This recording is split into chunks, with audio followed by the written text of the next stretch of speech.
Euh, Merci Sinizar pour cette présentation, c'était extraordinaire. Alors on remercie les DSI de nous accueillir aujourd'hui. C'est un kick-off des panels de la 8e édition du forum. On parle aujourd'hui de transformation d'entreprise et les DSI, vous êtes au cœur de cette transformation d'entreprise. Je remercie les organisateurs d'abord pour la composition de ce panel, même si là ça nous manque un petit peu une femme. J'espère que peut-être elle peut nous rejoindre après, Madame Akrami. On a essayé un petit peu d'équilibrer un petit peu. Je peux vous dire d'abord que les CEOs femmes qui sont là, qui sont représentées, sont hautement qualifiées, avec des qualités humaines très extraordinaires. Alors, le panel est équilibré aussi en termes de secteurs. Nous avons la technologie, on avons les banques, l'industrie, ça au niveau de la Tunisie, mais aussi on a un député allemand, mais il est d'origine de chez nous, Nagadef. Et puis aussi un cher invité d'un très beau pays qui est la Mauritanie. Merci beaucoup d'être là. Et d'ailleurs, je remercie les DSI parce que je viens de rencontrer l'ancien gouverneur de la Banque centrale de la Mauritanie. Elle est dans la salle, elle est là. Et ça, c'est une très bonne occasion. Merci beaucoup. Nous parlerons donc de transformation, de ces différents aspects, mais aussi de retour d'expérience de chacun dans son domaine. Notre panel, c'est d'1 heure. Ça va être un challenge parce que les DSI sont très regardants par rapport au temps. Et on ouvre après le débat à la fin de la session pour des Q&A pour la salle. On commence tout de suite. On parle, comme j'ai dit, de transformation. Ma première question pour Simah Joublanger. Vous êtes là, on est des CEO, il y a des DG, il y a des BDG. Alors, comment on peut vraiment créer un environnement de transformation au sein de son entreprise? Vous représentez Paulina, cette grosse machine, cette grosse institution qui est devenue Paulina. Est-ce un sujet qui doit être vraiment porté par la direction générale? Je vous donne le micro. Merci de m'avoir invité à participer à cet événement. Donc, en effet, pour une des conditions pour la réussite de la transformation digitale, c'est l'engagement de la direction et ça doit venir d'en haut, comme on dit. Donc, ceci nous donnera un support, que ce soit parce qu'une transformation digitale nécessite des moyens humains et financiers, bien évidemment. Et c'était comme discuté tout à l'heure, Monsieur le ministre, donc Sinizar, donc il y a un état d'esprit qui doit être présent afin de pouvoir réussir cette transformation. Il ne s'agit pas d'un projet purement technologique. Donc il y a l'aspect humain qui est très important. Et ceci, donc l'engagement de la direction, je pense que c'est un must pour pouvoir réussir ce genre de projet.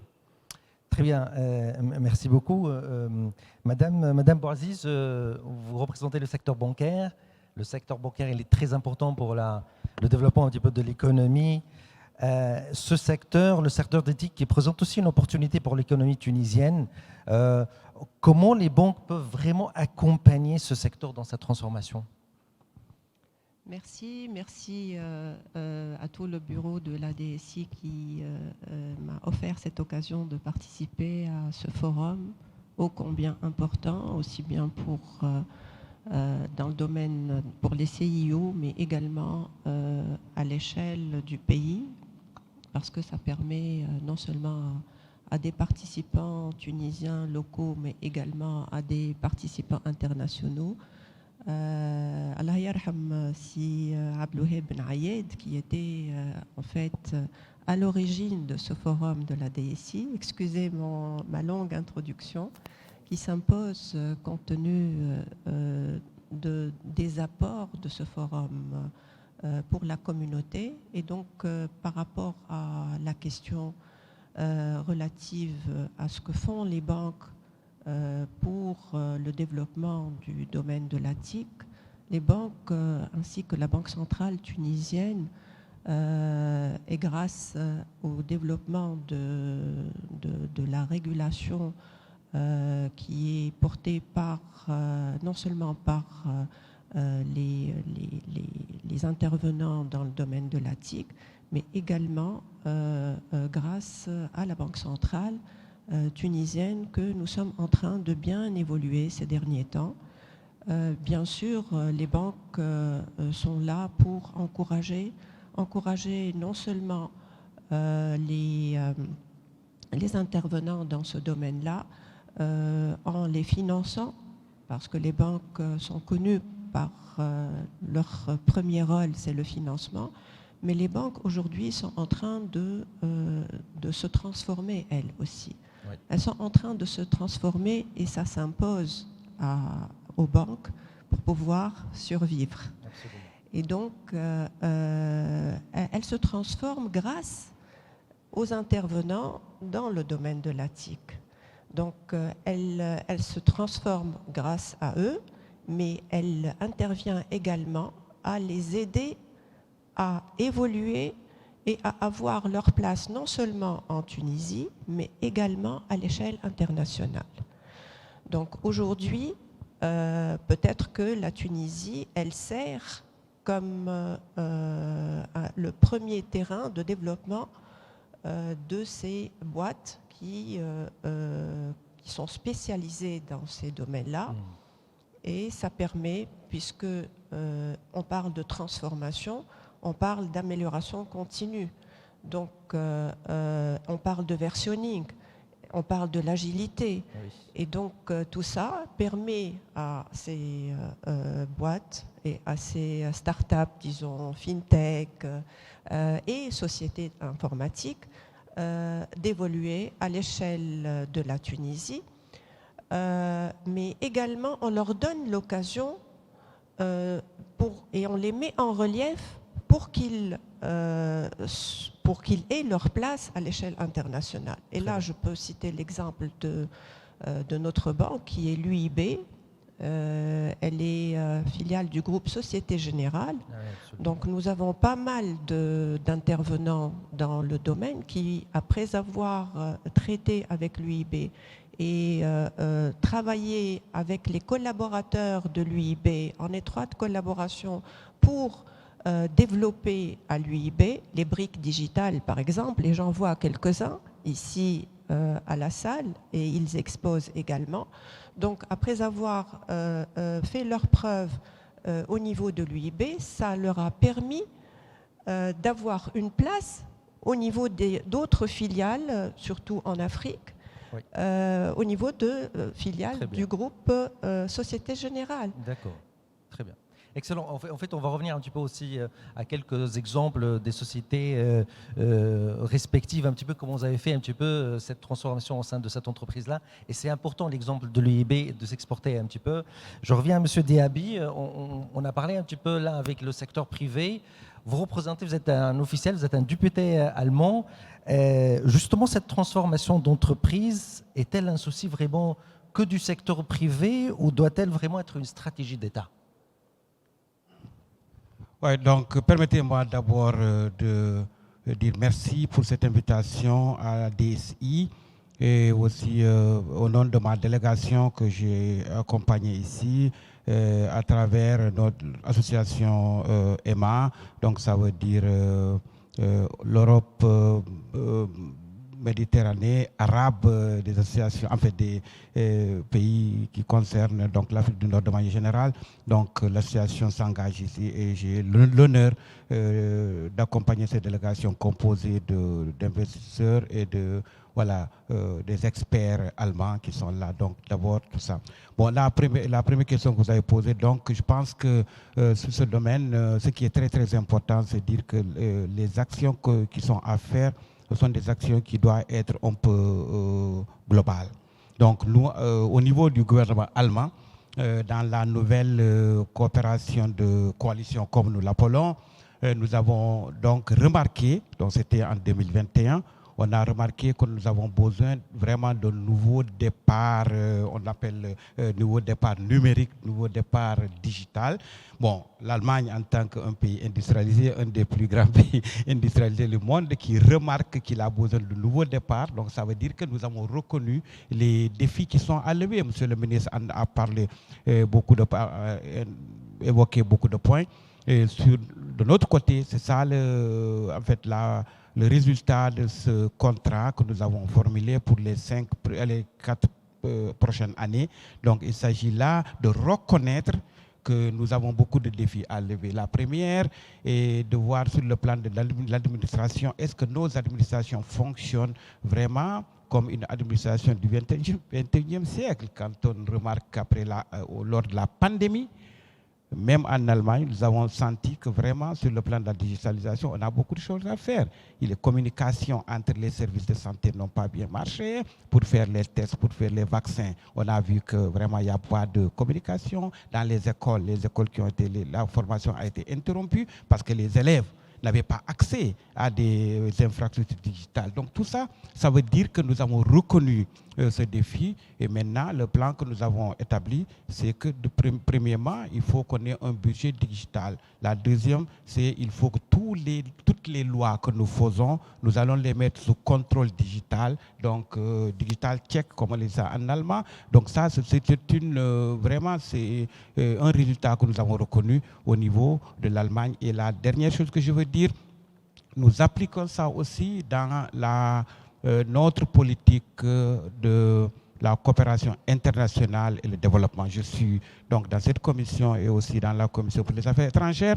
Donc l'association que je viens de nommer, EMA, et d'autres associations qui interviennent ici en Tunisie en coopération avec les partenaires tunisiens, donc travaillent dans le domaine de la coopération internationale. Donc ce que nous disons, c'est que les HTC que nous avons, donc je prends seulement quelques exemples sur le plan de la formation, sur le plan de la santé, sur le plan de l'accès à l'eau propre. Tout ça, ce sont des projets avec lesquels nous intervenons dans les pays avec nos partenaires gagnant-gagnant.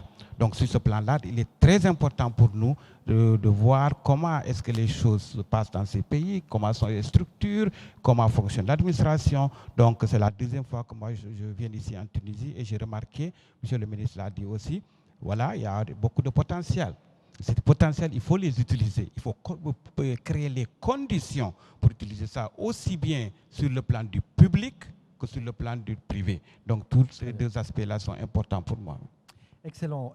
On parle de stratégie d'État et justement avec la Mauritanie, a mené un projet de connectivité nationale qui s'appelle le WORSIP. On a fait bien nos recherches, M. Saleh. Vous étiez en charge de ce projet-là. C'est quoi son objectif et comment vous l'avez mené? Merci. Donc, en fait, c'est un peu la continuité ça suit bien son enchaînement parce que vous disiez tout à l'heure que est-ce que les entreprises doivent répondre toutes seules ou non? Oui. Exactement non, parce qu'en fait, l'entreprise répond, c'est vrai?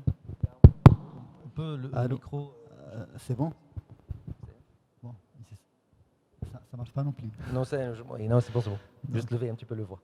Ok, donc le problème donc, est en moi. Non, il n'y a pas de souci. Donc je disais que tant mieux, je pense que les questions s'enchaînent très bien parce qu'en fait, ce projet vient effectivement dans la suite de la question que vous venez de poser, c'est-à-dire que les entreprises ne peuvent pas répondre à toute la problématique. C'est vrai qu'on croit beaucoup à l'initiative privée, c'est vrai que l'objectif c'est d'avoir un environnement favorable qui permet l'initiative et qui permet de générer de la créativité, de l'innovation et de développer des richesses, oui.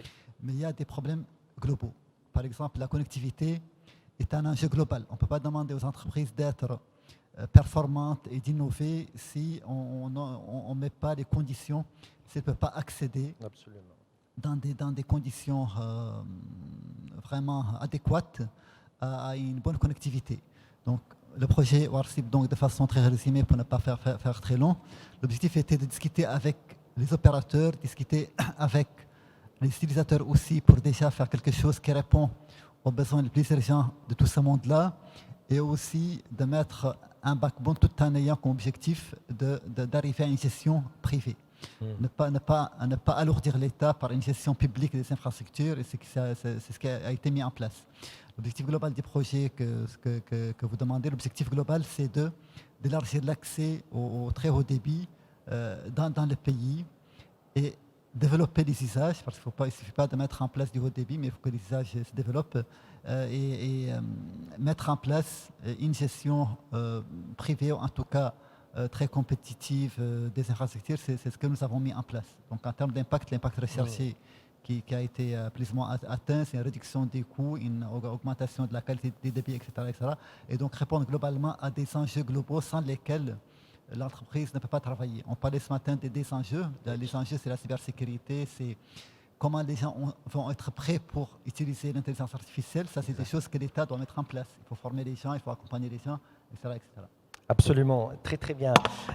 Monsieur Langre, je parlais un petit peu de Pauline qui est devenue une institution, c'est une success story, il y a une efficacité, il y a une mécanique qui s'est enchaînée. Cette transformation peut-elle devenir vraiment une culture d'entreprise ou doit-elle être vraiment la culture d'entreprise? Bon, le cas de Pauline, c'est un cas particulier. Je Oui. pense que les Tunisiens connaissent. C'est un système d'information. Moi, j'ai embarqué. Il était déjà là. D'accord. Et on continue. C'est bien de le rappeler à chaque fois, c'est important parce oui. que c'est vraiment... Oui, donc Pauline a commencé depuis les années 80 à développer son système d'information, ce qui fait que les enjeux avec les DSI maintenant, c'est plutôt des projets de migration, parfois d'une version à une autre. On a d'autres enjeux, donc la culture d'utilisation, disons que nous sommes chanceux, parce qu'on travaille dans une société où la culture du digital était là. Je pense qu'en début des années 2000, Pauline a adopté une politique zéro papier. Donc, déjà en 2000. Déjà en 2000. Je me rappelle, moi, je travaillais avec Sinas en tant qu'expert à Dataction. Et j'avais, juste pour l'anecdote, imprimé un mail donc, pour discuter d'un dossier. Et j'ai embarqué dans une réunion, tout le monde me regardait. Moi, je venais du Canada, donc ils trouvaient ça bizarre. Parce que moi, je lui ai dit, j'ai imprimé le mail. Voilà. Donc c'est interdit. Il y a une procédure qui interdit l'impression de mail. Je ne le savais pas. Je venais du monde extérieur. C'est que Chaoui se rappelle de cela, je suis sûr. Donc c'est pour vous dire que instaurer une culture digitale, c'est pas évident. Oui. Donc déjà, il y a, parce que comme vous savez, les difficultés, c'est déjà de bien définir le besoin pour développer des systèmes qui répondent aux utilisateurs. Après, travailler sur, on peut développer un système, mais l'enjeu aussi de faire embarquer les utilisateurs pour utiliser le système développé. Absolument. Et je pense que ça, c'est un challenge très particulier. Donc on peut l'observer parfois juste dans un changement d'interface graphique ou si la formation ne fonctionne pas. Donc c'est des projets qui sont assez lourds et où ça requiert beaucoup de patience. Et ça doit, encore une fois, rejoindre la première question, si ça n'émane pas d'en haut, donc s'il n'y a pas l'engagement de la direction, ceci est un frein particulier pour pouvoir instaurer cette culture. Je pense que nous sommes digitalisés aujourd'hui de bout en bout, donc nous on donne beaucoup d'importance pour l'informatique. Tous les processus, une fois touchés, sont presque digitalisés. Bon, après il y a un environnement, l'interconnectivité avec les autres services, on attend l'évolution de l'administration. La signature électronique est un vrai challenge pour nous, donc l'adoption de ce système va peut-être qu'il sera transformé, donc la certification, tout ça. Oui. La cybersécurité, c'est un enjeu parce que lorsqu'on dépend d'un système d'information, on calcule nos indisponibilités à l'heure et parfois aux minutes. Donc on a des systèmes qui sont très importants, si on les perd, qui nous font gagner beaucoup d'argent. Il y a aussi une culture, lorsqu'on digitalise, il y a cet aspect de résistance où on a l'impression qu'on va tuer des emplois, sauf que c'est pas nécessairement et c'est pas du tout l'objectif de la digitalisation. Aujourd'hui, on parle de management augmenté, on parle de doter nos managers d'outils qui vont leur permettre d'accéder à une information exacte afin de pouvoir agir à temps. Comme l'industrie 4.0, donc cette notion de temps réel avec les enjeux économiques actuels, ça devient de plus en plus critique pour pouvoir prendre les décisions à temps. Je ne veux pas être long. Donc, Non, mais c'est important ce que vous dites, absolument. Mais cette transformation digitale, je pense que ce n'est pas une option. Hein. Aujourd'hui, c'est une obligation. De toute façon, ce qu'on a observé, par contre, c'est que nos jeunes, ceux qu'on embauche, entre autres, il y a un phénomène, c'est qu'ils peuvent ne pas être satisfaits même avec une interface graphique. Parfois, on fait des transformations pour aussi se doter des outils nécessaires afin d'attrayer ces jeunes-là pour les garder dans l'environnement. L'environnement, il y a le bureau, le salaire et tout, mais aussi il y a une exigence sur les outils de travail. Absolument. Donc, les jeunes qui sortent de l'université, c'est des jeunes aujourd'hui qui sont habitués aux réseaux sociaux, qui sont habitués, donc ils ne quittent pas leur téléphone. Donc s'ils ne trouvent pas, j'imagine pas, un comptable aujourd'hui qui n'a pas un ERP, qui va passer ses transactions sur un journal qu'il va vérifier après ou qui va éditer un bon de commande donc, manuel. Donc ça n'existe plus. C'est la même chose. Donc ils deviennent de plus en plus exigeants. Donc même pour les jeunes, lorsqu'ils font le choix, ils posent des outils à l'entretien par rapport à notre niveau de digitalisation, par rapport aux outils qu'ils vont utiliser, donc informaticien ou pas. Hein. Donc un marketeur, il va nous poser la question, un commercial, il va poser la question par rapport au CRM, lequel qu'on utilise, comment il va faire valoir son travail, donc comment il va rendre compte, entre autres, à ses supérieurs. Donc c'est un projet de transformation digitale, c'est un très grand projet. Nous, on est en continu, hein, donc on continue parce qu'il y a la mise en place d'un projet et après il y a son amélioration continue, sa maintenance, sa gestion, sa correction. Donc il faut être à l'écoute de ces utilisateurs-là pour pouvoir s'améliorer et s'adapter, disons s'aligner aux objectifs globaux. Magnifique, c'est très bien, excellent. Dans la même lignée, on a une dame qui a vu un petit peu l'évolution de son institution bancaire. Elle a participé aussi à l'évolution et à la transformation digitale de son institution bancaire parce qu'elle est passée par toutes les étapes de cette transformation-là. Elle a poussé les portes pour que ça se transforme. Et le secteur bancaire, aussi important pour cette économie-là. Madame Bouaziz, vous dirigez maintenant cette banque, vous êtes la DG de la UB, mais comme je dis, vous avez passé par toutes les étapes. Vous avez aussi participé à la transformation digitale. Et quels sont les enjeux de l'innovation dans le secteur bancaire et quels sont les avantages vraiment de la digitalisation bancaire en faisant référence à l'exemple de l'EIB, bien évidemment. D'accord. Donc, je rejoins les propos qui viennent d'être prononcés par un représentant de Pauline qui a été parmi les boîtes les plus innovantes dans le domaine de la digitalisation. Pour l'UIB, je reviens également, il y a un terme qui a été utilisé par Sinizar Yaïch et qui est très important parce qu'il y a des situations qui sont vécues et qui poussent, c'est le besoin qui se crée et qui pousse et qui nous a poussé à se transformer. Donc, on a commencé par l'upgrade de notre core banking system qui s'impose, étant donné que la nouvelle version, elle nous offre des opportunités en matière de développement technologique de la banque. Et on a mis en place une stratégie digitale. Et cette stratégie digitale, on a réussi à l'imposer. Donc il faut oser. Absolument. Il faut oser, il faut persévérer et il faut que la transformation soit portée par les ressources humaines parce que c'est grâce à eux et avec eux qu'on va pouvoir non seulement transformer, mais continuer à faire évoluer l'environnement dans lequel on est en train de progresser et pour pouvoir également avoir notre place au niveau de l'écosystème. Donc, les ressources humaines, il y a une certaine réticence de la part de ces ressources et ça fait partie des sujets qui ont été pris en considération au niveau de la stratégie digitale. Et donc pour l'UIB, on a maintenant réussi à mettre en place les briques digitales.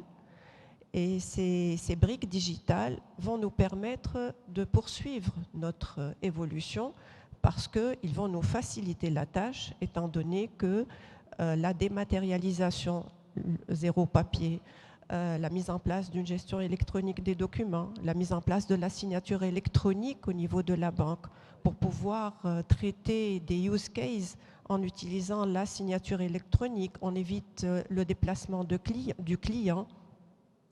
La mise en place également de workflows apaisés qui permettent d'optimiser les processus. On ne peut pas parler de digitalisation sans parler d'optimisation de processus et de transformation du quotidien du collaborateur, mais surtout du client. Parce qu'en transformant le quotidien du collaborateur, on l'aide à évoluer pour s'occuper de tâches à plus forte valeur ajoutée. Et donc, par rapport à ça, il faut que la RH, elle accompagne la DSI et elle accompagne tous les autres métiers pour créer de nouveaux métiers au niveau de la banque. Et donc, pour créer les nouveaux métiers, orientés plutôt vers le conseil, vers des choses que la machine ne peut pas pour le moment faire, est très important et ça permet aux collaborateurs d'être beaucoup plus convaincus par cette transformation en leur offrant la possibilité de se former sur de nouveaux domaines pour pouvoir avoir donc une valeur plus importante au niveau de cette chaîne-là. Donc, en fait, la transformation digitale, c'est quelque chose qui se traite à plusieurs niveaux au sein de la banque et elle nécessite un accompagnement sur le plan psychologique également, aussi bien du collaborateur, mais également du client, pour leur apprendre de nouvelles méthodes afin de pouvoir mieux vivre leur quotidien. Par exemple, aujourd'hui, la banque a réussi, à travers la mise en place de toutes ces briques digitales, et ça, on l'a fait en étroite collaboration avec des sociétés, des fintechs tunisiennes. Essentiellement, on a beaucoup encouragé au niveau de l'UIB et on est fiers d'avoir encouragé les Tunisiens à évoluer avec la banque et on leur a permis d'avoir leur place à l'échelle internationale. Donc, nous avons réussi grâce à cette digitalisation qui n'a pas duré longtemps, mais on n'a pas fini. Il faut savoir qu'il faut continuer, parce que l'ex-ministre des Finances, il avait parlé de beaucoup de réalisations, mais ma question, est-ce qu'on est en train aujourd'hui de continuer le développement de ce qui a été fait ou pas? Oui. C'est la grande question. Et donc, par rapport à l'UIB, c'est une évolution continue, c'est une amélioration continue. Donc, nous avons mis en place, et moi j'étais fière le vendredi dernier lorsque j'ai assisté à une démonstration sur la mise en place du crédit à 100% digital. Et donc, j'invite tous les Tunisiens à voir, expérimenter ça. Expérimenter ça. Donc, le Tunisien aujourd'hui, le client, il réussit à avoir son crédit sans aucun déplacement, ni à la banque, ni à l'administration pour faire l'enregistrement de son contrat de crédit. Donc, chez lui, il peut obtenir son crédit avec la signature électronique et 100% digital. Et donc ça, c'est une fierté non seulement pour notre banque, l'UIB, mais c'est une fierté pour le groupe Société Générale, parce que tout le monde monde aujourd'hui parle de digital. Il faut faire très attention. Oui. Le terme digital, on est en train de le placer partout. Balancez partout. Il faut s'assurer s'il s'agit du 100% digital ou bien s'il s'agit du digital tactique. C'est-à-dire qu'il y a des personnes qui sont derrière pour faire le traitement. Oui. Donc par rapport à ça, il faut faire très attention à ce terme-là et de ne l'utiliser que là où il faut. Donc quand on dit que nous avons un processus 100% digital, ça veut dire que derrière, il y a eu des prérequis. Et ces prérequis concernent également les processus. On a optimisé les processus, on a enlevé tout ce qui est redondance au niveau des processus pour rendre le processus 100% lean, en utilisant bien sûr les méthodologies Lean, Six Sigma, etc. Et on a fait une autre action très importante, et on a commencé à faire ça depuis plusieurs années, avant même de commencer la transformation proprement dite, en rédigeant la stratégie digitale, et on a pensé à changer les comportements. Comment changer les comportements? Accepter à ne pas partir sur une solution qui permet de répondre à tous les besoins d'un seul coup. Parce qu'on a constaté, selon un retour expérience, que cela crée l'effet tunnel. Oui. Et l'effet tunnel ne nous permet pas d'évoluer et de faire évoluer les solutions avec les mindsets.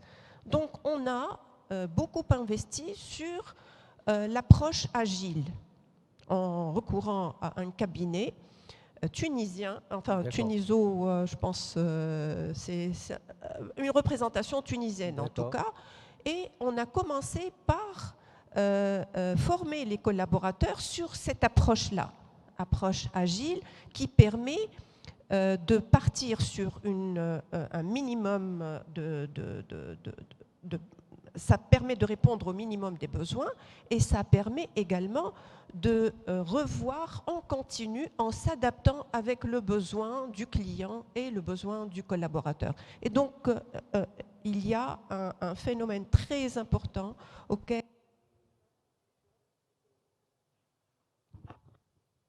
Je pense peut-être votre batterie. Doivent accorder de l'importance, c'est lancer la transformation et l'accompagnement du collaborateur pour l'aider à faire évoluer son mindset. Très bien, merci beaucoup Madame Azé pour ce témoignage. C'est important, les enjeux pour le secteur bancaire. Si on peut juste peut-être changer le micro, parce que je pense que c'est un problème de batterie peut-être. Oui, s'il vous plaît. Merci. Une seconde, s'il vous plaît, pendant qu'on essaie de changer le micro, juste un petit rappel, un lien pour application virtuelle a été envoyé à chaque délégué pour la traduction de l'anglais au français. Je vous remercie. Très bien. Donc il y a une traduction dans la salle, utilisez le link. Monsieur Diaby, je reviens vers vous, on en parlait un petit peu plus ou moins de ces testimonials par rapport à ce qui se passe au sein de l'entreprise. Si on parle un petit peu à l'échelle macroéconomique et l'Allemagne et cette puissance économique européenne, comment elle vit cette transformation en ces temps de crise? On est passé par la Covid, il y a une crise énergétique. Quelles sont les mesures prises par l'Allemagne en ce moment pour justement s'adapter à toutes ces transformations? Oui, comme je le disais au début, donc cette transformation, elle touche tous les domaines. Donc, Madame a vraiment abordé un point à la fin qui est très important, donc la question de mentalité. Donc, il s'agit vraiment que sur le plan mental, que nous soyons tous bien préparés, à savoir que les choses ne peuvent plus se passer comme on le faisait il y a 10 ans, concernant le crédit, ce que vous venez de dire. Donc, la politique est appelée à tout faire pour que les populations soient bien préparées sur ce plan-là. Et le premier pas, c'est la sécurité. Donc, si je me mets dans ma chambre à travailler et j'essaie de remplir les formulaires et que j'envoie par email, donc je dois être très sûr que ça n'aboutit pas à un autre coin. Donc, quelqu'un qui peut abuser de ça. Donc, nous parlons de cybersicherheit. En allemand, on dit cybersicherheit, donc la sécurité du cyber. Donc, ça, c'est important. Donc, nous avons essayé d'investir dans ce domaine-là. Nous ne sommes pas à bout, mais quand même, on a commencé à investir dans ce domaine-là qui est la sécurité. S'il y a la sécurité, la population, les personnes sont déjà sûres que tout ce qu'ils font dans le site, c'est sûr, parce que concernant les crédits, tu donnes des données sur ta personne, des choses qui sont vraiment très très importantes. Si je sais que la banque est tellement bien préparée que tout ce que je fais dans ce domaine-là, toutes mes activités sont assurées, donc je peux le faire. Si je ne le sais pas, si je ne suis pas sûr, si je n'ai pas une accession à Internet qui est assurée sur le plan de l'infrastructure et que ça se coupe très souvent, donc alors je me dis, alors est-ce qu'il n'y a pas quelqu'un qui est derrière tout ça et qui essaie de voir et pour s'approprier des médailles. Donc ça, ce sont des aspects qui sont importants. Et la deuxième vraiment, c'est qu'il faut que nous soyons bien préparés sur le plan d'aborder toutes ces données et de traiter ces données, et aussi dans les écoles surtout. Nous avons remarqué, même en Allemagne, au moment de la pandémie, qu'il y a des enseignants qui ne sont pas en mesure de travailler avec les enfants avec des méthodes, avec leur iPad et avec leur iPhone. Ils ne sont pas capables de le faire. Donc il faut commencer au début, que les enseignants soient, d'une part, qu'ils soient sûrs que tout ce qu'ils font sur place, qu'il est possible sur le plan de l'infrastructure de donner les connaissances aux enfants, de donner les connaissances aux jeunes. Quand ces enfants vont à la maison, que les parents soient sûrs que tout ce que mes enfants ont appris aujourd'hui, je suis très sûr qu'ils vont appliquer. Bref, donc ce que je voudrais dire, c'est que l'un des pas qui est à atteindre d'abord, c'est la préparation des citoyens, que toute personne soit sûre qu'il peut avoir accès, et que cet accès-là est sur le plan politique que nous essayons de remplir les conditions que les citoyens aient accès à ça et qu'ils aient la sécurité, et que, en fait, sur le plan de la formation, que l'infrastructure soit là, que tout le monde ait accès à ça, aussi bien dans les villes que dans la campagne. Parce que si quelqu'un qui est en campagne, il veut faire le crédit, bon, il doit être sûr qu'il peut le faire sans se déplacer. Bon, tout ça, ce sont des conditions à faire. Donc je voudrais dire que les défis sont très grands, pas seulement en Tunisie, pas seulement en Afrique, mais aussi dans les pays européens, dans les pays industrialisés. Très bien, merci beaucoup. Je rappelle juste qu'à la fin de la session, on va ouvrir les Q&A, questions-réponses. Donc préparez vos questions à nos panélistes dans quelques temps. Monsieur Salihi, on parlait un petit peu du projet WARCIP, et je suppose aussi que c'est un projet en continuelle évolution. Quel est l'impact de ce projet-là sur l'économie en Mauritanie et sur le secteur privé, justement? Comment il a pu un petit peu développer ou aider un petit peu le secteur privé? Ça marche? Yes, ça marche. Merci. Donc, comme je disais tout à l'heure, l'impact principal, c'est de réduire les coûts de communication et permettre un meilleur haut débit partout, donc permettre un déploiement plus rapide de la 4G, aider les opérateurs à mettre en place le réseau qu'ils voulaient mettre beaucoup plus tard en amenant plus d'investissement. Et ça, c'est peut-être l'impact le plus important. Aussi à intervenir dans d'autres secteurs, en particulier le développement des services en ligne et les réformes du cadre juridique et réglementaire. Donc ces réformes dans le domaine numérique, en plus de ceux dans la régulation financière, ont permis plus de développement, surtout de la bancarisation avec l'apparition du paiement mobile, etc. Oui. Des choses importantes qui sont nécessaires. Donc la continuité maintenant, c'est d'apporter de la formation. Je pense que la formation pour le privé comme pour le public est quelque chose d'important. Le numérique aujourd'hui nous permet de démocratiser l'accès à la formation, de permettre d'avoir des plateformes dynamiques qui permettent à chacun de se tester, de dépasser les modules petit à petit. Ça, c'est un aspect très important. Évidemment, avec tout ça, c'est vrai que ce n'est pas le seul enjeu pour transformer l'entreprise. Il faut aussi que quand on vient avec des projets technologiques, pas regarder uniquement ce qui accompagne le projet, il faut regarder ce qui bloque le projet, parce qu'ils ont souvent de bonnes raisons, parce que souvent on ne prend pas compte des difficultés les plus terre à terre, mais qui empêche le déroulement quotidien du travail d'un collaborateur. Donc, former et comprendre là où il y a des problèmes et s'intéresser au process les plus lents et pas forcément les process où il y a le plus de personnes intéressées, mais là où ça bloque, c'est peut-être la clé pour tout ça. On va forcément intervenir sur la cybersécurité parce que c'est un enjeu, comme ça a été rappelé ce matin, très important. Donc ça, c'est un axe important. On a mis en place le département a mis en place une stratégie de cybersécurité nationale qui doit permettre un peu de donner de la confiance, d'effectivement utiliser, comme disait tout à l'heure l'intervenante, plus facilement utiliser de la signature électronique et donc avoir digital à 100% de bout en bout et non seulement du semi-digital. Donc c'est tous ces enjeux qu'il faut traiter. Excellent, merci beaucoup. Je reviens à M. Langer. Quand on parle de transformation digitale, il y a toujours des résultats, on arrive à des objectifs. Et justement, quels sont les KPIs pour mesurer vraiment une transformation d'entreprise efficace ou réussie? Vous pouvez intervenir après. Absolument. Oui, bon, la question, c'est un peu généraliste parce que donc ça dépend des KPIs. D'une manière générale, nous, on définit des objectifs, comme a expliqué Madame. Donc, on ne transforme pas tout en même temps, donc c'est des objectifs plutôt défalqués par domaine. Et généralement, on attaque les processus. Donc, on essaie de digitaliser. Le meilleur KPI, bien évidemment, c'est lorsque ça y est, on met le système qui va supporter tout ça.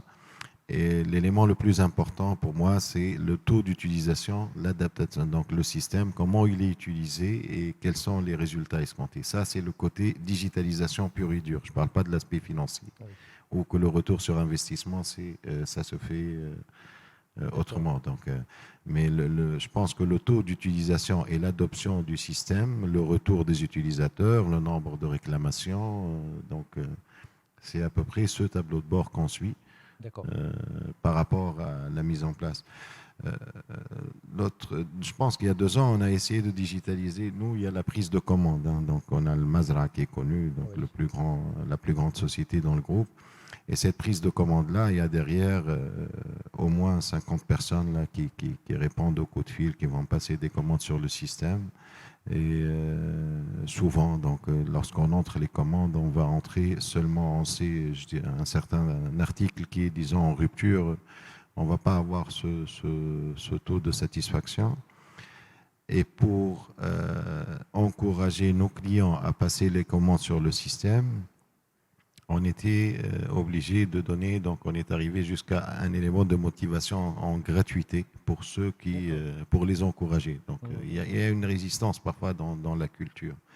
Aussi, on a établi un système de paiement avec la Poste, un projet avec la Poste, c'est la même chose. Donc on a encouragé les gérants qui vont payer en utilisant le système de paiement, ce qu'on appelle le paiement en ligne, donc au paiement digital, avec ceux qui vont nous payer par cette solution-là, avec une certaine ristourne aussi sur leurs marchandises. L'élément le plus important pour nous, c'est une fois le système il est mis en place, c'est cette adoption des utilisateurs et l'utilisabilité du système. C'est ce qui prouve que le système a réussi ou pas. Bien évidemment, il y a d'autres indicateurs après pour suivre. Est-ce qu'on a le retour sur investissement escompté? Parfois, on fait des erreurs, ou parfois, c'est tout à fait normal, et on réadapte. Donc, mais le plus important, je pense que c'est l'humain. Donc, cette adoption et dans l'agilité, nous, ce qu'on utilise aussi au sein de l'entreprise, avant, on écrivait, on recevait un cahier de charge et on développe le système souvent et on reprend après 3, 4, 5, 6 mois, ça dépend du temps de développement.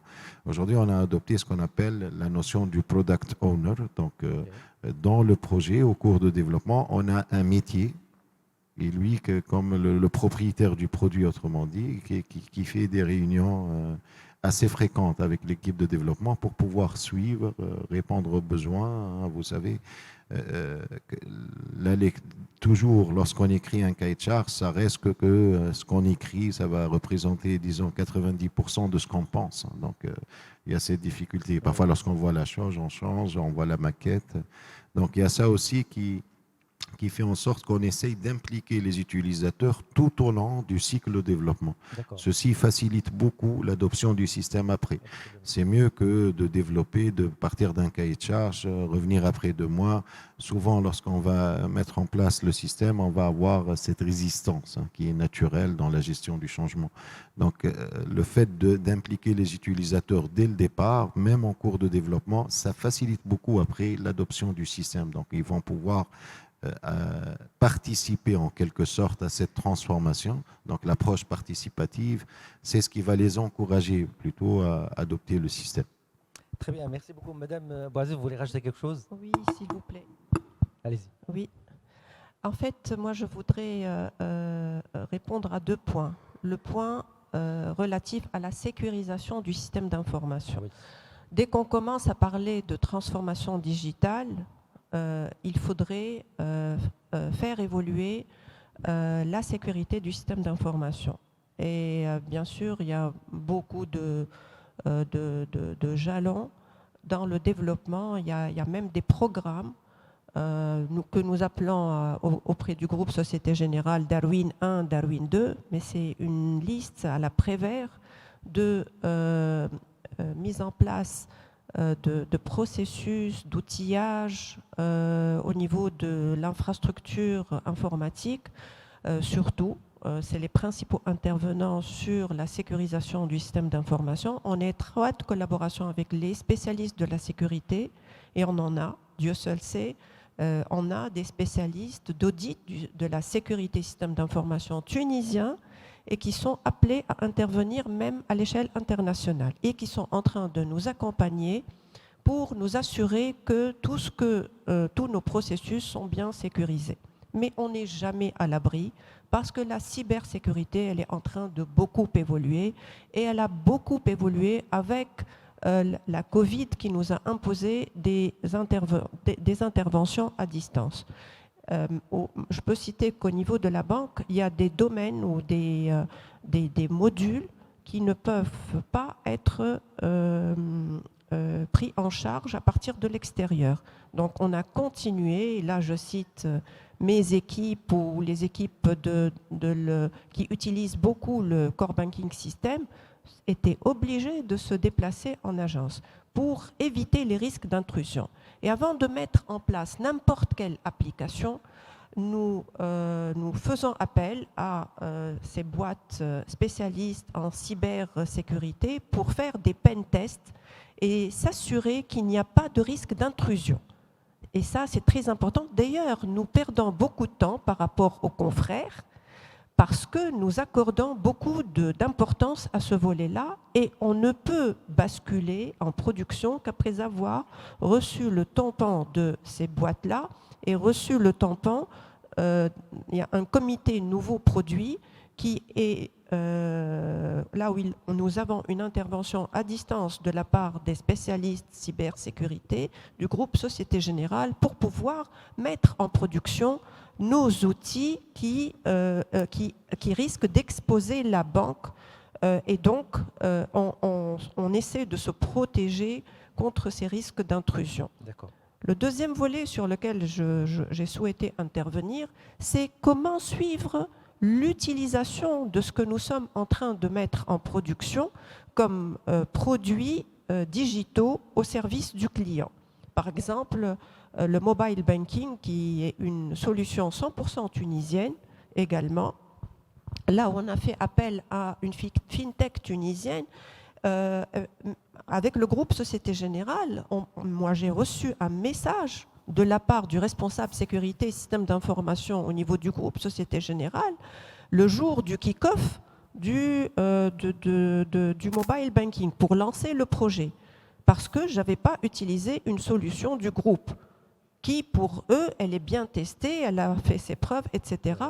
Et donc, ce responsable sécurité, il m'a envoyé un message pour me dire « Vous êtes en train de mettre en risque et en péril votre banque et le groupe Société Générale. Wow. » Et donc, par rapport à ça et par rapport à notre fintech, à la fintech tunisienne, on a pu faire évoluer la solution mobile banking en travaillant en étroite collaboration avec une autre boîte internationale, Vasco, pour sécuriser le mobile banking de l'UIB.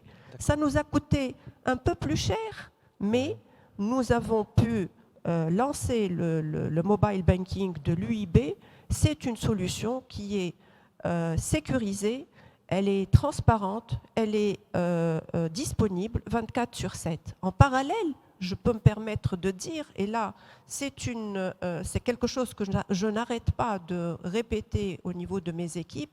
Lorsque j'étais responsable, j'étais COO de la banque, je disais, et maintenant je suis en train de le dire parce que, en tant que directeur général adjoint, pour éviter une mauvaise expérience client, Oui. il faudrait renforcer la hotline technique et la hotline fonctionnelle pour que ces produits-là continuent à répondre 24/7 aux clients pour éviter la mauvaise expérience, parce que nous avons une double responsabilité. La responsabilité vis-à-vis de nos collaborateurs, mais également la responsabilité vis-à-vis de nos clients à qui nous n'avons pas le droit de perdre la confiance de nos clients. Et donc, nous devons garantir la disponibilité de l'application, la sécurité de l'application et également la sécurisation des données de nos clients. Oui. À travers le développement, on a même mis en place ces dernières années le poste de Data Product Officer. Et donc, tout ça pour dire que nous accordons et on est en train de revoir toutes nos procédures pour nous assurer, là où il y a des données à caractère personnel, pour mettre en place les moyens nécessaires pour protéger les données de nos clients. Très bien, excellent. Merci. Monsieur Diaby et Monsieur Marjou, peut-être des... Allez-y, je vous en prie. Ça marche. Oui, donc en fait, c'était juste pour... oui, le côté sécurité donc, est très important. Ça se calcule, donc quels sont les risques à mettre en place. Donc il y a parce que dans la banque, les données personnelles, il y a le problème où la conformité est très importante. Donc les lois sont assez dures. Nous, l'enjeu, c'est par exemple la disponibilité du système. Oui.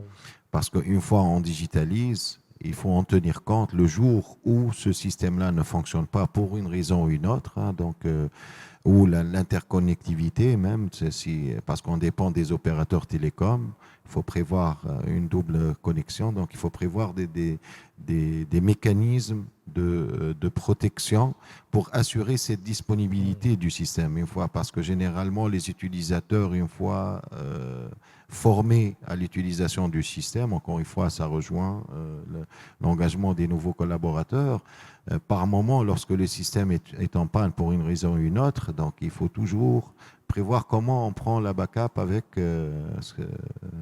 donc le système parallèle. Il faut que toujours ça continue à fonctionner.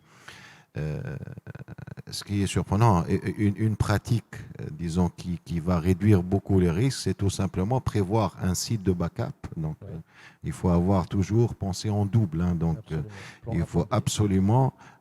un des indicateurs qu'on vérifie techniquement qui est très important, c'est les backups. Lorsqu'il y a, nous, des attaques, parce que la cybersécurité, les attaques viennent de partout, on peut faire le pen test aujourd'hui et on peut être attaqué demain. Hein, donc pour Absolument. Une faille qui a été découverte, donc ça donne une certaine assurance, mais c'est pas sûr. La sécurité à 100% n'existe pas. Absolument. Donc je pense prévoir des backups, ces backups-là sont importantes, étudier quelle est la fréquence des backups aussi, parce que ça dépend des systèmes, et prévoir un site de secours pour pouvoir fonctionner lorsqu'on digitalise, c'est aussi très très important et ça doit être avec des normes hors site.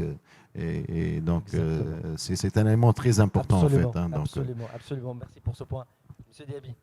Oui, et je voudrais seulement ajouter un peu ce qui a été dit sur le plan de la sécurité et aussi insister sur le rôle de l'État. Ça veut dire, nous en tant que parlementaires, nous devons toujours tenir compte du développement de manière générale dans ce domaine-là. Vous avez déjà parlé du domaine de la banque. Bon, il y a d'autres domaines plus élargis encore. Le domaine des structures critiques, comme on le dit en allemand, les infrastructures critiques. Ça veut dire l'accès à l'eau, l'accès à l'électricité, actuellement, il y a des experts qui sont capables d'agir sur l'infrastructure de production d'électricité afin que dans quelques minutes, nous pouvons nous retrouver dans cette salle sans électricité. C'est possible. Bon, après, dès le début de la guerre en Ukraine, nous avons vu ça en Allemagne. Il y a eu des institutions de recherche qui ont été coupées de toute structure internationale qui ne pouvaient plus travailler. Des institutions qui ne pouvaient plus travailler. Et ceci est possible aujourd'hui quand quelqu'un veut que dans une ville ne fonctionne pas et que l'administration de la ville ne fonctionne pas du tout. Ça aussi, on a vécu ça. Il y a des villes qui n'ont pas fonctionné. L'administration ne pouvait pas communiquer avec les citoyens. Tout a été bloqué. Donc, qu'est-ce que ça veut dire? Ça veut dire que nous, en prenant nos décisions sur le plan des budgets, que nous tenons compte de ça, qu'il faut investir dans ça, aussi bien sur le plan national que sur le plan de la coopération internationale. Si une organisation tunisienne s'adresse à la coopération allemande pour investir sur ce domaine-là, donc on va voir qu'il y a la nécessité, donc on va le faire, mais aussi au niveau de l'État. Donc bref, ce que je voudrais dire, c'est dire que ce qui est les défis à lever sur ce plan-là, sur le plan de la banque, on nous a vraiment, vous avez très bien expliqué tous les domaines qui sont là. Bon, sur le plan des les infrastructures critiques, ça aussi c'est important. Nous avons besoin que la politique soit toujours vigilante sur ce plan-là, ça c'est important. La deuxième, c'est aussi d'investir dans les structures et sur le plan de la formation et la recherche pour que c'est en fait les méthodes d'intervenir dans ce domaine-là, que nous améliorons ces méthodes et la recherche doit être financée avec les moyens publics. Donc tout ça, je vois un rôle qui est là, qui n'est pas seulement le privé, mais aussi le public qui doit agir. Et c'est important d'avoir cette sensibilité en tant qu'élu. Donc c'est pour cela que je voulais partager ça avec vous. Très important. Vous gardez le micro, M. Diaby, parce qu'il y a une question pour vous aussi. Par rapport à cette coopération Afrique-Allemagne, comment elle peut aider un petit peu ces entreprises un petit peu africaines? Comment ça peut être vu un petit peu cette coopération pour réussir justement cette transformation? J'en ai déjà parlé sur la coopération de manière générale. Il est important d'agir gagnant-gagnant. Ça veut dire les idées qui sont développées, par exemple, aujourd'hui, concernant la transformation sur le plan digital et d'autres domaines, et aussi le rôle des entreprises qui agissent sur ce plan-là.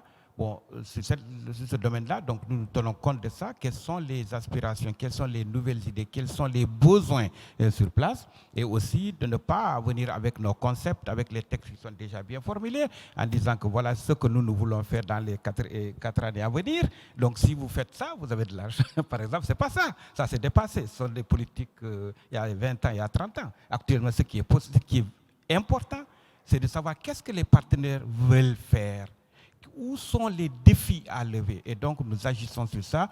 Donc, l'aspect que je répète, c'est dans l'application des SDGs.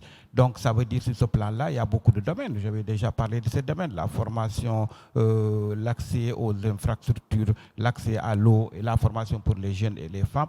Et tout ça est sur le plan des droits de l'homme. On n'en a pas parlé du tout. Mais aussi, ça, c'est important. Les associations qui veulent tout faire pour que les conditions politiques dans leur pays soient améliorées, s'ils doivent être soutenus. Donc, ils ont besoin de quelque chose. Mais pas seulement qu'ils interviennent, mais aussi qu'ils aient des méthodes, aussi l'infrastructure qu'ils ont pour communiquer avec d'autres organisations sur le plan de la société civile. Tout ça, bref, ce sont des aspects qui sont importants dans la coopération actuelle. Et je répète encore, cette coopération ne peut se faire que gagnant-gagnant, pas seulement du nord au sud, mais aussi en fait entre nous et aussi sud-sud. Je vois les drapeaux qui sont devant moi. Nous sommes dans une salle tellement internationale, nous pouvons qu'avoir des idées vraiment très très bonnes que nous pouvons rapporter nous tous dans nos pays précédents. Merci. Très bien, merci beaucoup. Le temps passe très très vite avec vous. Moi j'ai une dernière question parce que moi je peux rester toute la journée avec vous. Moi, je veux avoir le maximum d'infos de chez vous, ça c'est très bien. Mais j'ai une dernière question pour vous tous. Vous avez parlé un petit peu des ressources humaines pour réussir la transformation des entreprises. Alors comment chacun a fait face un petit peu au dilemme adhésion, réticence un petit peu du personnel, et puis quel est le rôle de la formation du personnel pour bien mener une transformation? Monsieur Salhi, par exemple, pour le projet un petit peu en Mauritanie, et j'enchaîne avec vous, puis après, on ouvre les questions-réponses pour nos chers Audimat qui est là. Oui, en fait, c'est une question cruciale. C'est vrai que quand on est au bureau, tout le monde est très occupé et personne n'a le temps pour la formation. Je pense que la formation est un aspect important.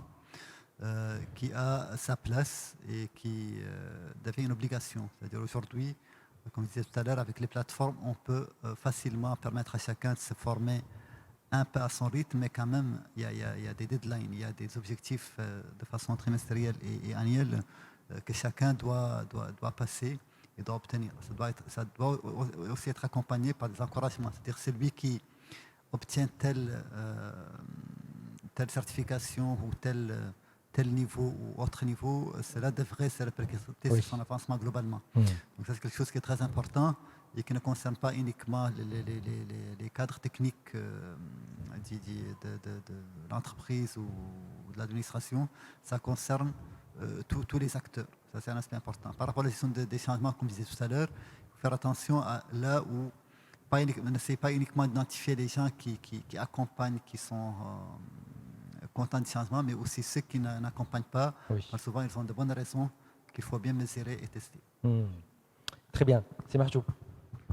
En 2 mots, je pense que ça a été dit, mais la clé de réussite aujourd'hui, c'est d'adopter les méthodologies à l'international d'agilité. Cette notion d'agilité est très importante, où l'utilisateur, il devrait être impliqué dans une approche participative, où il est une partie prenante qui participe au projet dès la définition du besoin jusqu'à la réception définitive du système, et être à l'écoute après pour répondre à ses besoins, je pense. La formation en est un élément très important aussi, mais plus que la formation, il faut l'impliquer dès le départ. Donc il faut éviter d'arriver avec un système qui tombe de nulle part et demander aux utilisateurs d'utiliser. Il y aura une résistance, il y aura tous les défauts du monde qui vont tomber sur ce système-là et c'est un peu, il y a 2 techniques, la gestion du changement, qui est un domaine aujourd'hui où il faut donner beaucoup d'importance à ce concept-là, et aussi à être agile. Donc,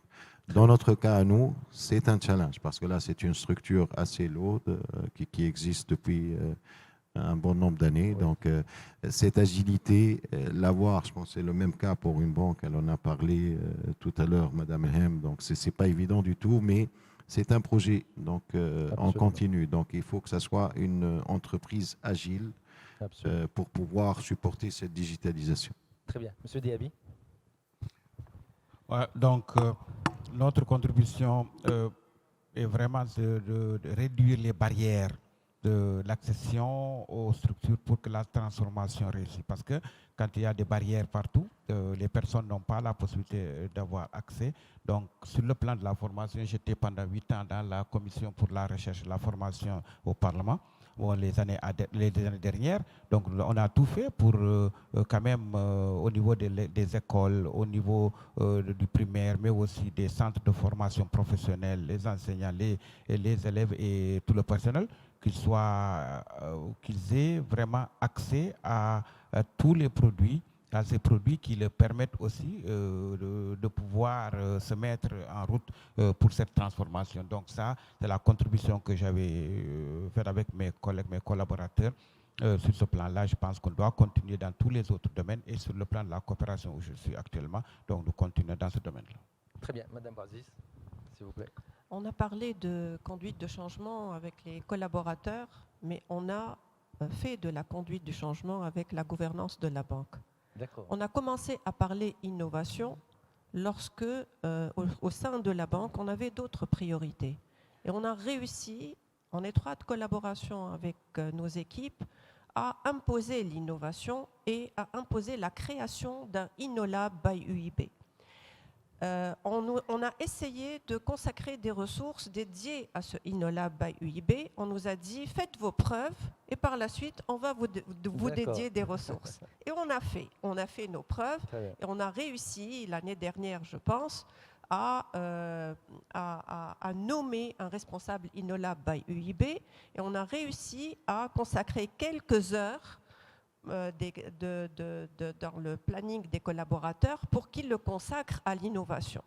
Donc ce changement de mindset, il ne concerne pas uniquement les collaborateurs ni les clients, mais il concerne également la haute gouvernance, parce que convaincre de l'innovation, convaincre également des moyens à mettre en œuvre pour la cybersécurité. créer un Security Operations Center dédié au sein de la banque pour assurer la surveillance 24/7 nécessite des moyens. Donc, on profite parfois de certains incidents à l'échelle nationale ou internationale pour reprendre le sujet et le mettre sur la table avec la gouvernance pour convaincre de consacrer du budget pour la création d'un SOC que nous avons réussi à mettre en place il y a de ça une année et qui fonctionne et qui est en train d'évoluer. Donc, changement de mindset, il se fait à tous les niveaux, que ce soit en interne ou même en externe. Excellent. Merci beaucoup pour toutes ces contributions. Je laisse la parole peut-être à la salle. Si on a des questions, allez-y, profitez. On donne peut-être 2-3 questions dans la salle. Oui, il y en a ici, 2 là-bas. Allez-y, s'il vous plaît. Il n'y a pas beaucoup de femmes dans le domaine de l'IT en plus. On a dû gérer des hommes dans ce domaine-là. Maintenant, ça commence à... Bah oui. On recrute pratiquement uniquement des femmes aujourd'hui. Ah bah c'est bien. Allez-y. Bonjour. Justement, bonjour. Il faut veiller sur l'équilibre. Ouais. D'accord. Bonjour, Aziz Belaïd, Tijeri Bank. Parmi les points évoqués, il y a le point évoqué par Madame Bouaziz, c'est l'effet tunnel pour les projets, l'implémentation des projets au niveau des DSI, que ce soit les projets. C'est un problème sur tous les projets, que ce soit projet BAU, projet réglementaire, projet de fonctionnement. Donc, j'aimerais bien poser la question à Madame Bouaziz, comment les réflexions au niveau de la UEB par rapport à l'effet tunnel et la transformation digitale pour l'implémentation du socle technologique digital et pour l'implémentation des use cases. Quelle est votre réflexion, quelle est votre démarche adoptée? Merci. Aujourd'hui,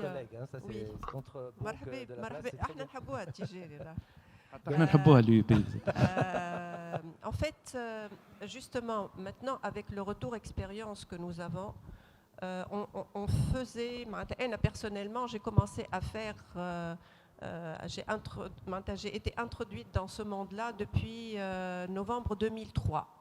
Moi, je ne suis pas informaticienne de formation. J'ai fait HEC Carthage. Et lorsque j'échange avec les éditeurs, on ne se rend même pas compte, on me croit ingénieur. C'est les ingénieurs, mais c'est la réalité des faits. Donc, avec notre retour expérience maintenant, on a une boîte à outils. Une boîte à outils, à chaque fois, on utilise l'outil nécessaire pour répondre aux besoins. Dans le domaine de l'IT, là je parle des domaines des projets, de la DSI, de l'organisation, etc. Et donc cette boîte à outils, quand on a besoin d'utiliser une méthodologie PRISM, on utilise la méthodologie PRISM.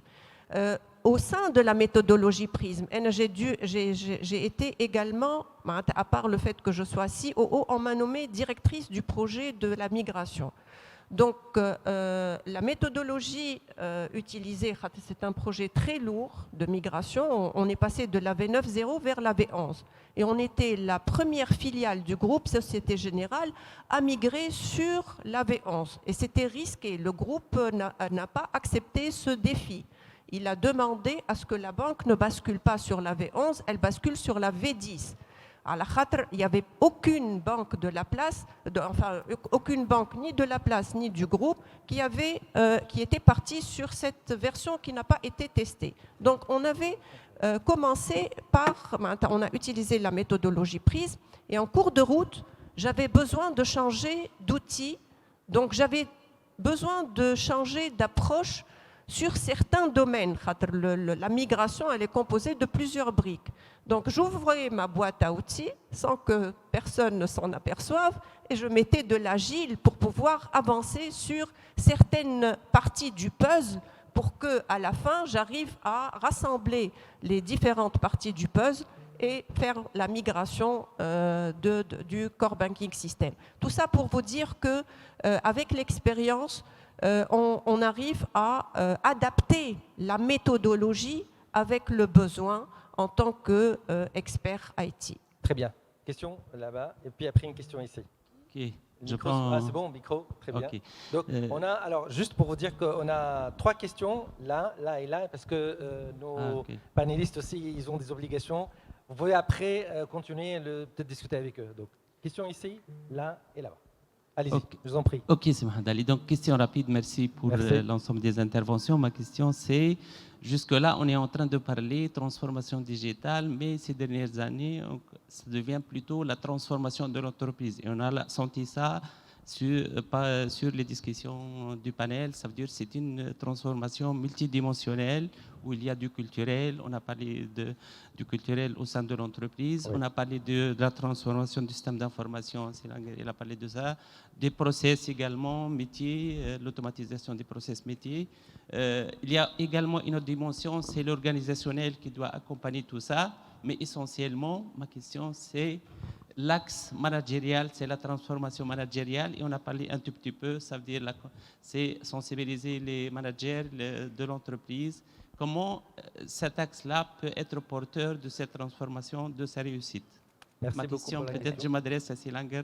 J'évite de poser la question à Mme Bouaziz. On est dans la même entreprise. Non, il n'y a aucun problème. J'ai déjà répondu à une partie. J'ai parlé de mindset de la gouvernance de la banque. Très bien, Silanger. Si. En effet, oui. Donc, c'est un cas, ça dépend. Donc, il n'y a pas une seule réponse à cette question-là. Tout ce que je peux dire, c'est que le management, d'une façon générale, doit s'améliorer. Donc, le management, indépendamment de la transformation, je pense qu'on vit des chocs culturels avec 2 générations aujourd'hui. J'en avais un peu parlé au départ quand je vous ai dit la nouvelle génération impose l'utilisation ils acceptent de moins en moins des tâches manuelles. Donc, ils lisent de moins en moins. La formation même avec des outils où on ne peut plus imaginer aujourd'hui. Donc, on peut commencer, comme on l'a dit, je pense juste la réunion d'entreprise cette semaine. La semaine dernière, on discutait du fameux carnet, le livret qu'il obtient le nouveau collaborateur à l'entrée, pour vous donner un exemple. Et donc, il y a des commentaires qui surviennent de partout que c'est cette génération-là, donc ça existe, ça existe. Pourtant, les nouveaux ne l'appliquent pas. Eh bien, tout simplement parce que les nouveaux ne lisent plus. Donc, cette notion de lecture standard avec des formulaires et tout, donc il y a une adaptation. C'est vrai que le côté managérial doit suivre. Et c'est tout un challenge, c'est un autre challenge, ça qui n'est pas évident du tout. Donc, il y a ceux qui embarquent et qui vont se transformer eux aussi. Donc, notre façon de gérer doit aussi changer parce qu'on transforme les systèmes, on met en place des systèmes. Mais pour gérer les humains, et comme je vous ai dit tout à l'heure, on parle de management augmenté. C'est le sujet d'actualité avec l'intelligence artificielle et les nouveaux outils aujourd'hui qu'on voit. Donc, cette utilisation d'outils n'est pas évidente au sein d'une structure et dans le changement de mentalité. Très bien. Madame Bouaziz, très brièvement. Oui, très brièvement. En fait, il y a lieu de dire que ce n'est pas du tout évident. C'est pas du tout évident parce que, en étant très proche de mes collaborateurs, et je suis une femme terrain, on ose jusqu'à maintenant, les ingénieurs m'appellent pour me dire « Madame, on a des difficultés à échanger avec tel ou tel manager ». Et donc, ça nécessite un accompagnement du manager également pour l'aider à accepter l'étroite collaboration avec ces jeunes ingénieurs pour les aider à bien avancer. Il ne faut pas que ça soit top-down, il faudrait que ça soit un travail d'équipe. Et donc, par rapport à ça, Amar a raison qu'aujourd'hui, on doit fournir des efforts et ça ne doit pas venir uniquement de la gouvernance de la banque. Il faut que chacun de nous, lorsqu'il constate qu'il y a une réticence de la part du manager, il intervient en sortant avec son homologue pour boire un café et pour lui toucher quelques mots pour qu'il commence à se poser des questions. On ne doit pas attendre qu'on nous change ou bien qu'on nous fournisse les moyens pour changer. Il faudrait que nous-mêmes, on soit tout le temps autocritique et on essaie de s'améliorer nous-mêmes. Très bien. Question ici, monsieur. Depuis tout à l'heure, il lève son bras. Monsieur qui est là-bas, s'il vous plaît. Ah ouais. Allez-y, peut-être... levez-vous peut-être pour comme ça, il vous voit. Voilà, c'est ce monsieur. Depuis tout à l'heure, il demande là. Ce monsieur. Bah, allez-y. Hein. Bon, je vais poser la question. Il y a monsieur ça, madame, et il y a monsieur Kekwa. Et on arrête, s'il vous plaît. Le micro pour ce monsieur. Le micro, donc je pose la question. Allez-y. Bonjour tout le monde. Je m'appelle Fares Belguit, je suis CAO. Et merci beaucoup pour cet échange transformation entreprise digitale. C'est très intéressant. Alors ma question, si on monte un petit peu d'un cran, la DSI aujourd'hui n'est pas seulement technique. La DSI d'aujourd'hui, elle est technique, agile et business. Vous avez parlé de la technicité. Tout le monde sait que les Tunisiens sont des excellents techniciens. L'agilité, en termes business, avez-vous ou auriez-vous quelques REX, quelques exemples de ROI? Exemple, l'augmentation de chiffre d'affaires grâce à une transformation, optimisation des coûts grâce au cloud, au SaaS, un petit peu plus business. Très bien. Merci. Merci. On prend une question, deuxième question, monsieur. Merci madame. Bonjour, Abdelhalim Khababa, je suis le DSI de l'Algérienne des assurances. Donc je remercie l'équipe de m'avoir invité. Moi, je me permets d'être un tout petit peu non d'accord avec Madame Bouaziz. Quand vous dites que la stratégie ne vient pas du haut vers le bas et que ce soit un truc horizontal. Alors, je vais dire l'idée comme elle était en train de germer dans ma tête depuis quelques minutes. C'est que, en général, quand vous dites stratégie de transformation, on parle d'une pyramide qui part d'un sommet, hein, le fameux triangle. Donc là où s'établisse la stratégie, et puis on part d'un baseline vers un target line, en passant par un target operating model, c'est-à-dire comment on va décliner toute cette stratégie de haut en bas, et puis on va utiliser le fameux PPT, qui est le People Process Technologies. Maintenant, qui sont les gens qui vont le faire? Quels sont les procédés ou les process qui sont écrits et décrits comme il se doit? Et quelles sont les technologies qu'on va utiliser. Par la suite, il y a bien sûr le principe de l'amélioration continue, etc. Mais le plus important, c'est qui sont les gens qui vont leader ça? Quelle est la culture? Quels sont le personnel? Donc c'est plutôt de la RH, soit au niveau entreprise ou au niveau gouvernemental. D'accord? Et puis on a aussi le funding, les finances. Madame a parlé d'un budget. Et puis, on a le client. D'accord? Nous avons des services provenant de gouvernements ou d'entreprises ou de sociétés commerciales vers des clients. N'oublions pas que on ne parle pas de sites web. Hein. On ne parle pas d'applications qui sont dans des sites web et ça existe depuis 20 à 30 ans. On parle de digitalisation, c'est-à-dire les nouveaux terminaux, c'est-à-dire contact direct entre un service, intelligence artificielle, etc., vers une personne. Une personne, il va payer sa facture, il va avoir droit à une aide gouvernementale, etc. Donc, comment on le fait finalement? Réellement, je viens d'entendre de très belles histoires, comme on appelle ça, un crayon de couleur de réussite, c'est bien, félicitations. Quelle est la stratégie? C'est quoi en fait la stratégie? Quelle est la baseline? Quelle est la target line? Qui sont les gens? Quelles sont les procédures? Peut-être une réponse, Madame Lem, l'autant que Céline Grille arrive. Bien sûr. Oui, ce que vous dites est excellent, mais il reste ce que nous avons lu dans les livres. Moi, je suis en train de vous parler d'un vécu. Et si on a attendu jusqu'à ce que ça nous vienne de haut, on n'aurait jamais atteint ce que nous avons atteint aujourd'hui en matière de transformation digitale. Pour le moment, on n'est pas en train de le sentir en Tunisie. On peut continuer à fonctionner sans digital, je vous l'avoue. Pour répondre à monsieur sur le retour sur investissement, on ne l'a pas encore atteint. Et pour convaincre notre direction générale et surtout le groupe lors de la discussion du budget, on me pose toujours cette question.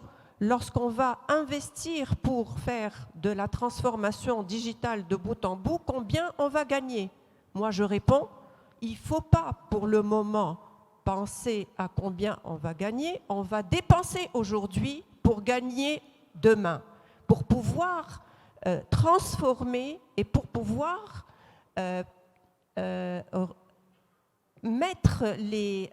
transformer les métiers des collaborateurs sur des tâches à plus forte valeur ajoutée pour éviter parce qu'une ressource, tout dépend de sa spécialité, tout dépend de son niveau et tout dépend de son ancienneté, elle coûte de l'argent aujourd'hui. Demain, avec la propagation du processus 100% digital, je ne vais plus recourir à ces ressources-là.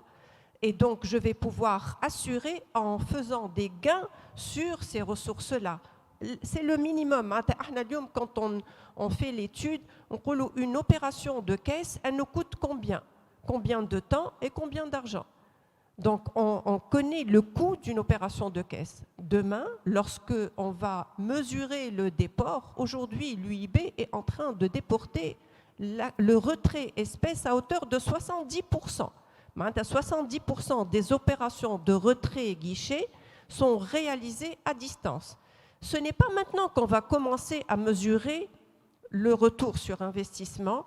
Lorsque on aura atteint, il faut du temps pour tout digitaliser, pour tout automatiser, j'utiliserai le terme automatisé, pour pouvoir mesurer le retour sur investissement. Il ne faut pas raisonner de cette manière parce que sinon on ne va pas pouvoir lancer la transformation au niveau de la banque ou de l'entreprise. Il faut que tous on se mette à faire ça pour commencer à gagner lorsque on arrivera à remplacer l'humain. Et quand je dis remplacer l'humain, donner les moyens à l'humain pour qu'il apprenne de nouvelles choses, pour qu'il se transforme. Par exemple, dans le domaine de la banque, il se transforme en un vrai conseiller. Et les clients ont besoin de conseillers. Toutes les opérations qui peuvent être automatisées peuvent être traitées par la machine. Il a besoin de conseils aujourd'hui dans le domaine fiscal et dans d'autres domaines. Je reviens à vous, monsieur, concernant la stratégie, elle doit venir. Oui, vous avez totalement raison. Et tout ce que vous avez décrit, c'est ce que nous avons et c'est ce que j'ai lu moi aussi. Mais un jour, en 2017, et j'ai des témoins ici, je l'ai fait avec mes collaborateurs en étant COO. Donc je les réunissais à plusieurs... on se réunissait tout le temps, on faisait de l'afterwork au sein de la banque, 0 millime de dépenses. Et donc, ça a commencé à cogiter et ça s'est imposé à nous parce que nous sommes en train de recruter de jeunes ingénieurs qui n'acceptent pas de continuer à fonctionner de la sorte. Et donc, on a écrit, sans recourir à un consultant externe, et j'ai des témoins, on a écrit comment on pensait la refonte du parcours client.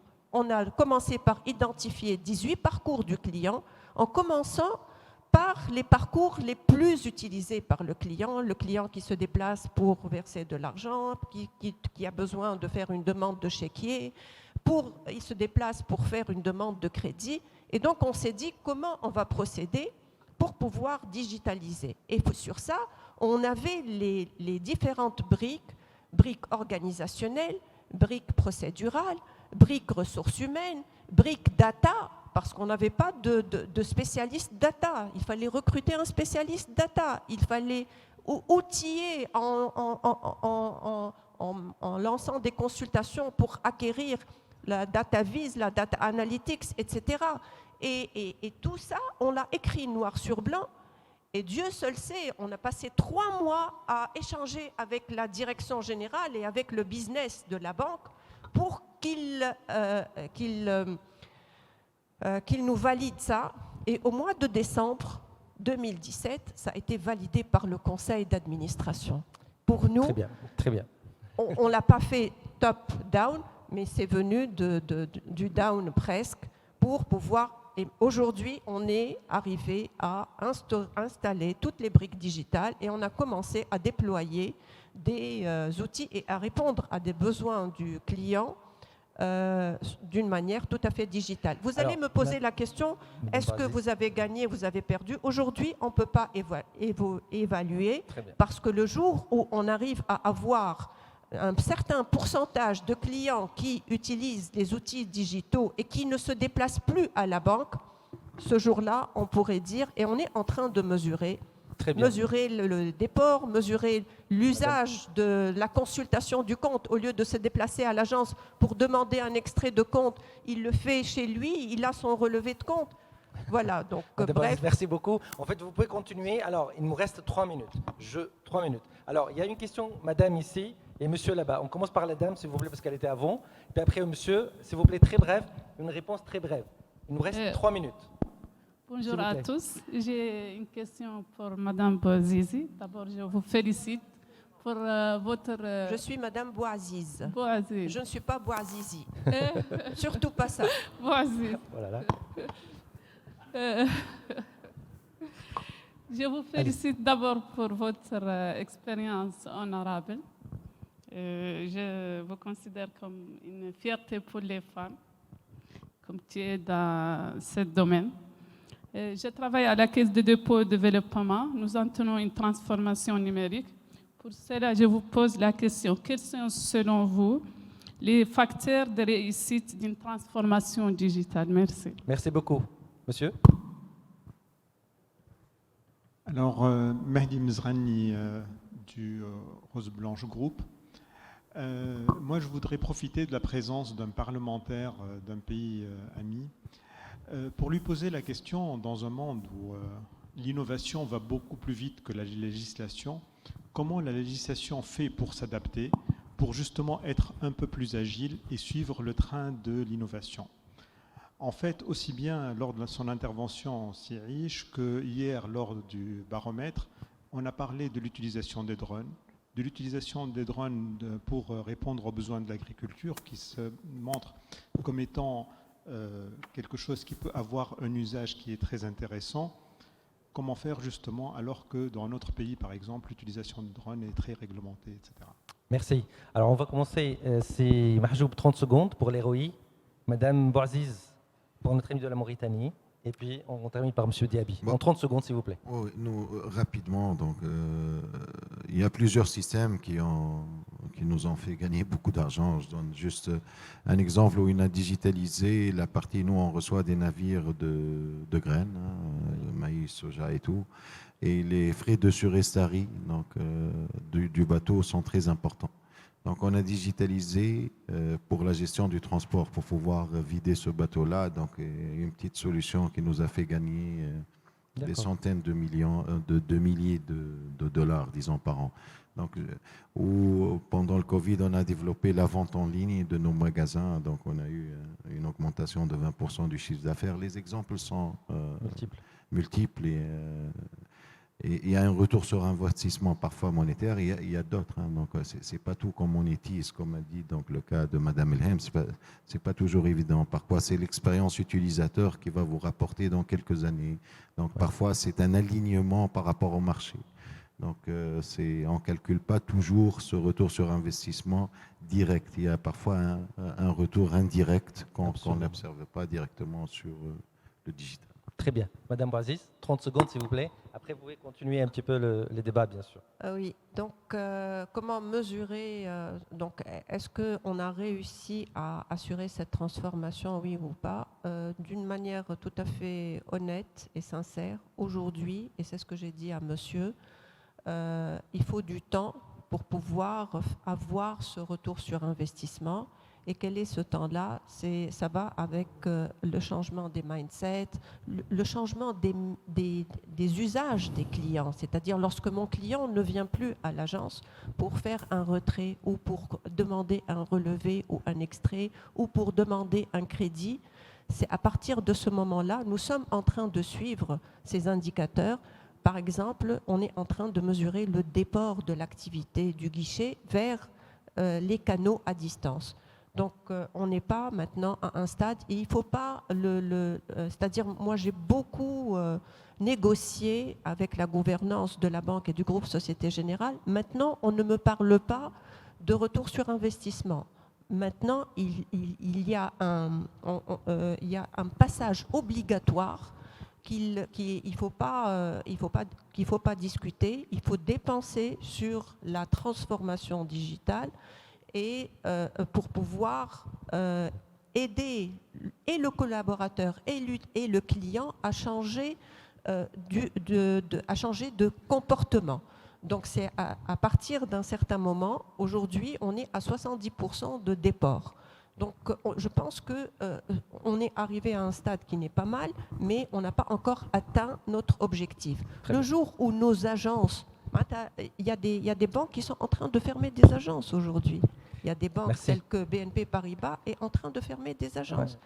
Donc c'est à ce moment-là qu'on commence à se dire, ça y est, le client a changé de comportement, ça y est, on a atteint notre objectif et maintenant il faudrait redéployer nos ressources. Et on a commencé d'ores et déjà à former nos ressources sur le conseil, sur de nouvelles spécialités pour les aider à évoluer, et deux, à apprendre de nouveaux métiers. Très bien. Merci beaucoup, Madame Bouaziz. Vous pouvez continuer après, bien évidemment.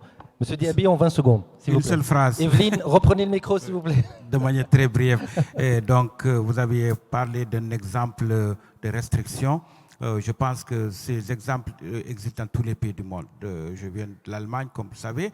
Donc là aussi, il y a des restrictions. Surtout, il faut toujours un consensus sur le plan au niveau de la population. Il faut que les citoyens soient sensibles à certains thèmes et quand ils élèvent la voix et que les parlementaires enrichissent ça, donc ça peut changer. Je donne l'exemple des drones.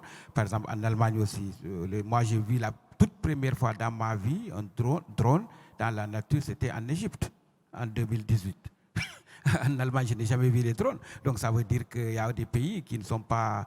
en fait, il n'y a pas le consensus politique pour appliquer certaines choses. C'est seulement un exemple. Le deuxième exemple en Allemagne, nous avons un système de santé qui est très efficace, très bien financé, mais jusqu'à présent, bon, on a décidé qu'on va le faire. On appelle ce qu'on appelle une carte électronique de la santé. Bon, ça dit que ma carte de santé que j'ai en main quand je vais chez le médecin, donc il y a la possibilité de lire tous les aspects pour pouvoir m'aider. Bon, ça, c'est pas possible jusqu'à présent. Bon, on a voté une loi, on va le faire, mais ça, il y a des barrières qui sont là. Il y a, sur le plan politique, il faut qu'il y ait un consensus pour avancer dans certains domaines. Dans tous les pays, on a leurs instruments à faire ça. Et donc, je pense que l'exemple est valable pour l'Allemagne aussi. Très bien. Merci beaucoup à vous, à tous. Le Forum DSI, il est fait pour le networking. Donc, vous pouvez continuer après les débats. Merci Madame Bouaziz, merci Monsieur Diaby, Monsieur Langer, merci beaucoup, et Monsieur Salhi, merci beaucoup. Evelyne, the floor is yours. Merci beaucoup, on s'excuse pour ce retard.